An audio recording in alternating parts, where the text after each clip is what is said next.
Hello, I'm Lucy, and today I'm going to tell you a little bit about one of our special items in the collection, the Queen's War Telephone, and a little bit about the situation in which it would be used.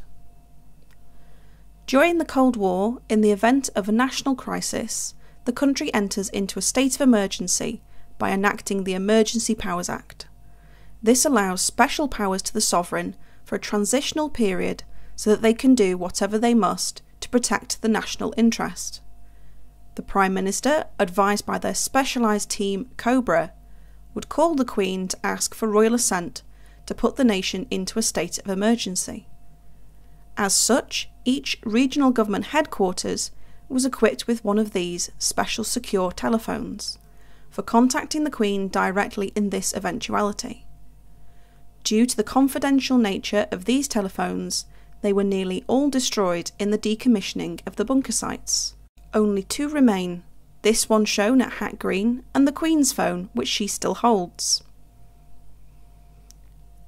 Since its beginning in 1920, the Emergency Powers Act has been enacted 12 times, mostly used for settling industrial and civil unrest, such as strikes.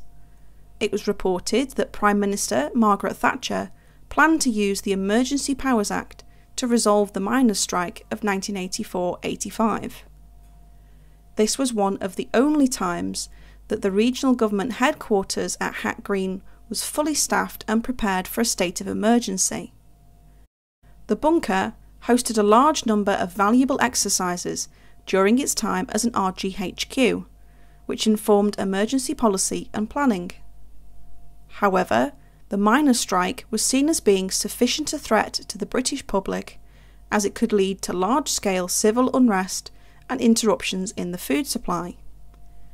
The Emergency Powers Act provides extended powers to deal with a breach of the peace, such as rioting. In the mid-1980s, the Home Office maintained a store of CS gas and plastic baton rounds.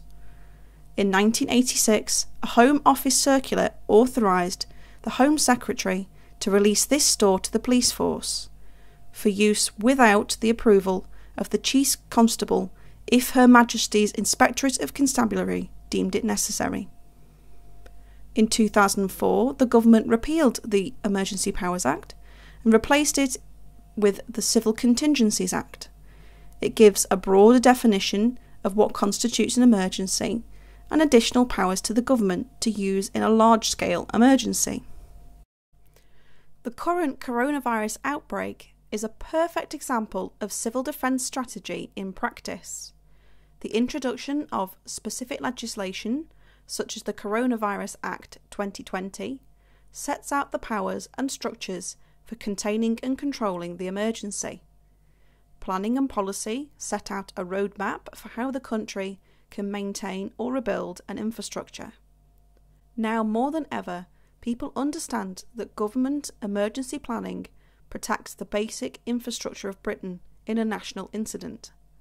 It is only through maintaining chains of command, food and health supplies, transit routes, and all of the many structures of life that we are used to, that the nation can quickly recover from a national emergency. It is also reliant on the public staying informed by listening to the emergency broadcasts and updates, and by committing to rebuilding the nation together through following government guidance. That's all for this week. Stay safe. Hopefully see you soon.